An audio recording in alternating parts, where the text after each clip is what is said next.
Kiekvieną kartą, kai skaitau tavo laišką, man parašyta per mano ranką.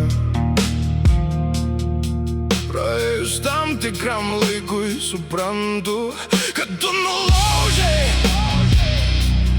visas mano loginio proto programas, nes aš taip neparašyčiau, tai tavo braižas, o ypač šis tavo laiškas.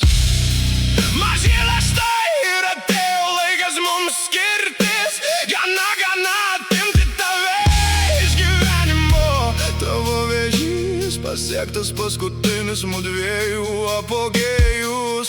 Taip neturi būti, taip negalima.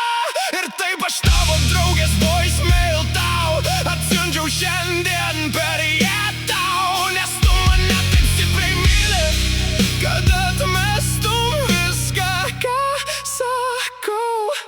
Sakytum, kad negirdi, o juk tai tiesiog tebūtų tai, kad tu tiesiog nenori girdėti. Šiame paskutiniame laiške aš tau sielą atiduosiu visą, save atiduodu tau, tam, kad tu žemėje patirtum tai, ko nusipelnei. O tu nusipelnei daug, tu dėl manęs kentėjai šaltį po kaldrą ilgą vienatvę. Tu kentėjai ir tylėjai, tiesiog tylėjai, mirai savy, niekada nesiskundei. Tu tiesiog laukei stebuklo.